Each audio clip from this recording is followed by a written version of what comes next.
Hello दोस्तों। तो आज आपके अपने यूट्यूब चैनल ओइनवर पे आपका फिर से स्वागत है। तो दोस्तों, जैसा कि आपने देखा था कि हमने पिछली वीडियो में ट्रेडिंग अकाउंट पढ़ा था, तो दोस्तों आज हम दोबारा से P&L अकाउंट पढ़ेंगे, जो कि ट्रेडिंग अकाउंट के जस्ट बाद में बनता है। हमें निम्नलिखित सूचनाओं से 31 मार्च 2018 को समाप्त होने वाले वर्ष के लिए लाभ हानि खाता बनाने के लिए कह रहा है। जैसा कि आप क्वेश्चन में देख रहे हैं कि हमें एक तरफ salary, carry outward, repair etcetera दे रखे हैं और दूसरी तरफ discount allowed, rent and rates etcetera चीज़ दे रखी है। तो दोस्तों आइए चलते हैं हम अपने सीधे क्वेश्चन पर, जिसमें हम आज P&L अकाउंट बनाना सीखेंगे, जो कि हमारे ट्रेडिंग अकाउंट के जस्ट बाद में बनता है। तो चलिए क्वेश्चन क्वेश्चन में सैलरी दे रखी थी, तो सैलरी हमारा एक खर्चा होता है, तो इसे हम डेबिट पक्ष पे लिखेंगे।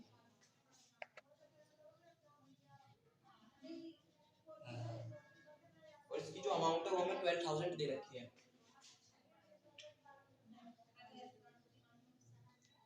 इससे अगला ही हमें एक पॉइंट दे रखा है, वो है कैरेज आउटवार्ड। ये कैरेज आउटवार्ड भी एक तरीके का हमारा खर्चा है, क्योंकि ये कंपनी के किसी भी माल को मंगाने या भेजने का खर्चा हो सकता है, तो इसे भी हम डेबिट पक्ष पे लिखेंगे।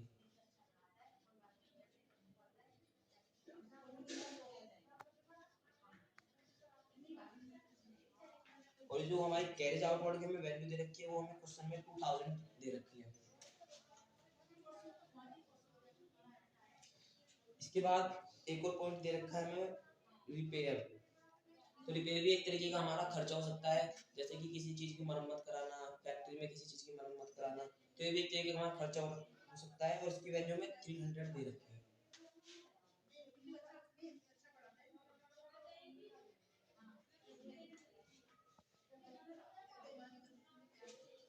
और इस क्वेश्चन में हमें रिपेयर के बाद एक पॉइंट और दे रखा है, पॉइंट में लिख रहा है ऑफिस एक्सपेंसेस। ऑफिस एक्सपेंसेस आप एक तरीके से ये माने कि ये भी एक तरीके से हमारा खर्चा है, जैसे कि ऑफिस में कोई सामान मंगाना या फिर कोई सामान की मरम्मत कराना, तो एक तरीके से ये भी हमारा एक्सपेंस खर्चा है। जैसे कि आप देख सकते हैं नाम में पता चल रहा है ऑफिस एक्सपेंस, एक्सपेंस मीन्स खर्चा, तो इसकी वैल्यू हमें 500 दे रखी है।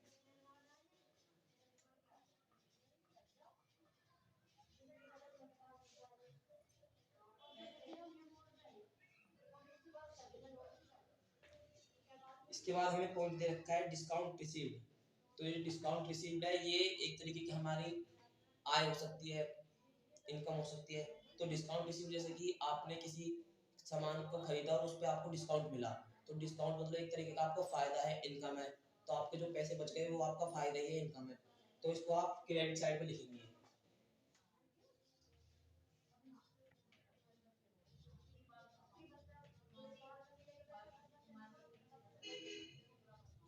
और डिस्काउंट रिसीव की वैल्यू जो हमें दे रखी है क्वेश्चन में, वो 600 दे रखी है।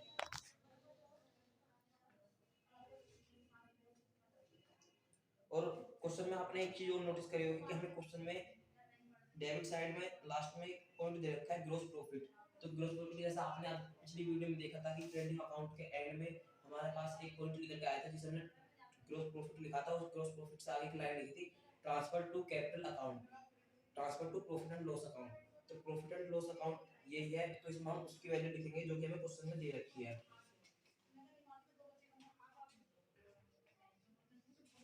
बाय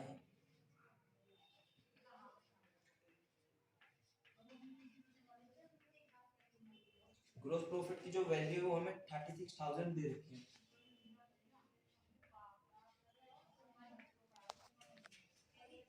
अब इससे आगे हमें डिस्काउंट रिसीव के बाद एक पॉइंट दे रखा है एप्रिटेंस प्रीमियम। एप्रिटेंस प्रीमियम जो एक तरीके का हमारा खर्चा हो सकता है, प्रीमियम जैसे हम किसी को दे रहे हैं, किसी चीज पे एक्स्ट्रा पैसे दे रहे हैं, तो वो प्रीमियम कहलाएगा। तो एक तरीके से ये भी हमारा, या फिर ये हमारी एक तरीके से आय भी हो सकती है कि हमें प्रीमियम कहीं से मिला, तो ये आएगा।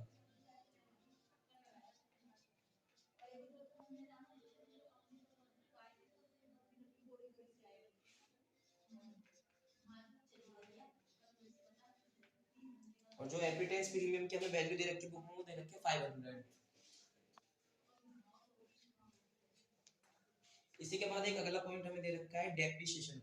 डेप्रिसिएशन एक तरीके का हमारा खर्चा है, क्योंकि हमारी कोई भी संपत्ति हम उस पर हिरास लगा रहे हैं, डेप्रिसिएशन लगा रहे हैं, तो उस तरीके का हमारा खर्चा है, इसमें हमारे हमारे पास से पैसा जा रहा है, तो डेप्रिसिएशन हमारा खर्चा है, तो डेबिट पक्ष पे आएगा।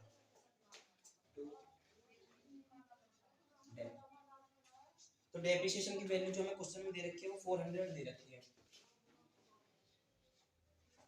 इसी के बाद अगला पॉइंट इधर साइड खत्म हो जाते दूसरी साइड चलते हैं तो दे रखा है डिस्काउंट अलाउड।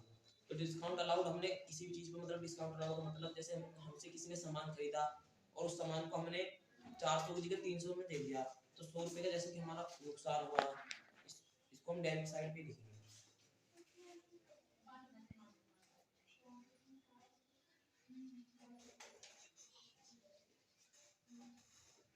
डिस्काउंट अलाउड की जो वैल्यू दे रखी है वो हमें दे रखी है 1200। इसके बाद हमें एक पॉइंट दे रखा है रेंट एंड रेटिस। रेंट एंड रेटिस मतलब किसी भी जैसे हम किसी उसमें रह रहे हैं फ्लैट वगैरह में तो उसका जो किराया जा रहा है वो रेंट कहलाएगा। तो ये भी एक तरीके का हमारा खर्चा है जो इधर ही आएगा।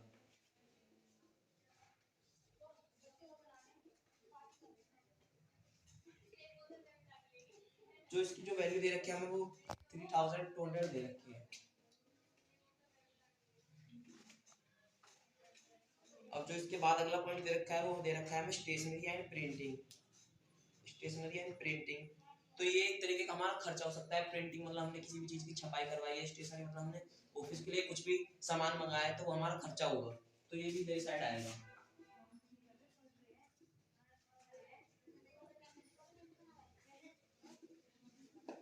जो स्टेशनरी एंड प्रिंटिंग की हमें वैल्यू दे रखी है वो दे रखी है 1000। इसके बाद एक अगला पॉइंट हमें दे रखा है इलेक्ट्रिसिटी। तो इलेक्ट्रिसिटी एक तरीके का हमारा खर्चा है। इलेक्ट्रिसिटी मतलब हमारे पास हमने ऑफिस में कोई भी इलेक्ट्रिसिटी का आइटम लगा रखा है जस्ट लाइक फैन बल्ब, जो इनका चार्ज आता है वो इलेक्ट्रिसिटी चार्ज कहलाता है। ये भी एक तरीके से हमारा खर्चा है, वे भी दरिया है।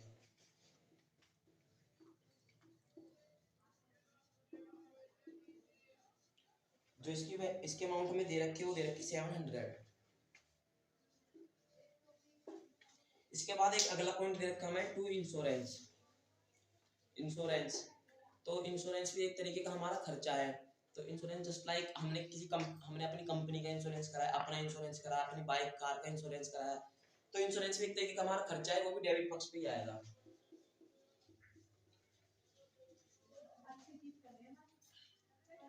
और जो इंश्योरेंस की हमें वैल्यू दे रखी है वो दे रखी है 700। इसी के बाद एक पॉइंट हमें दे रखा है interest and loan. Interest and loan मतलब हमने किसी को इंटरेस्ट दिया, ब्याज दिया, तो एक तरीके से पैसा हमारी तरफ से गया, तो ये भी डेबिट पक्ष पे ही आएगा।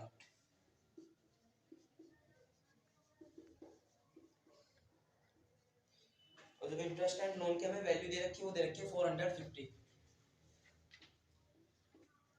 इसी के बाद एक पॉइंट दे रखा है हमें मिसलेनियस रिसीप्ट्स।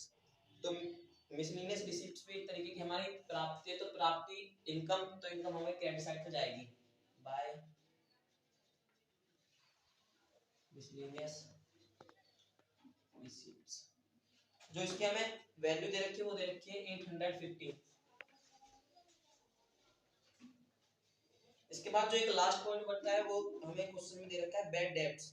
बैड डेब्ट्स की वैल्यू हमें 1200 दे रखी है। बैड डेब्ट्स मतलब आपने देखा होगा कि provision for doubtful debts, bad debts, तो एक तरीके से हमारा खर्चा है। जैसे कि हमने किसी को लोन दिया और लोन पे मतलब हमें शक है कि हमारे पैसे लेके भाग जाएगा या फिर हमें पैसे ही मिलने के नहीं है, तो इसके लिए हम पहले से एक प्रोविजन बनाते हैं कि हमें आगे जाके कोई नुकसान ना हो। तो एक तरीके से ये भी हमारा खर्चा ही तो इधर साइड आएगा।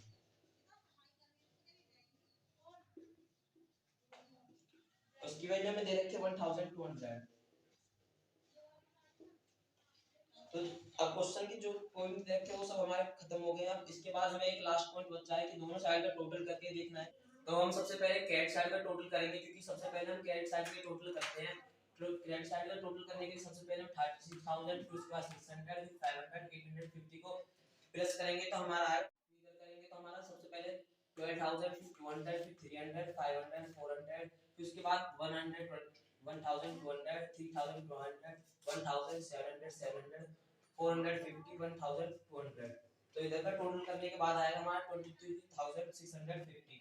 तो जैसा कि आप देख रहे हैं कि इधर साइड का टोटल आ रहा है 23650 और इधर साइड का टोटल आ रहा है 37950। तो इधर साइड में ज्यादा आ रहा है, इधर साइड में कम। तो जिस साइड में ज्यादा आता है उस साइड को हम सबसे पहले नीचे लिखते हैं।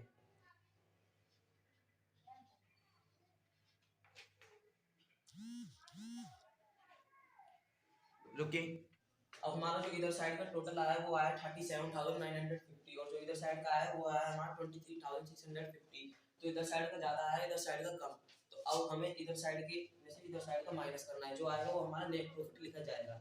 अब इधर साइड का 37,950 में से अगर हम 23,650 माइनस करेंगे तो आएगा हमारा 14,030। तो यहाँ नेट प्रॉफिट में लिखा जाएगा, net profit transfer to capital account, उसमें लिखा जाएगा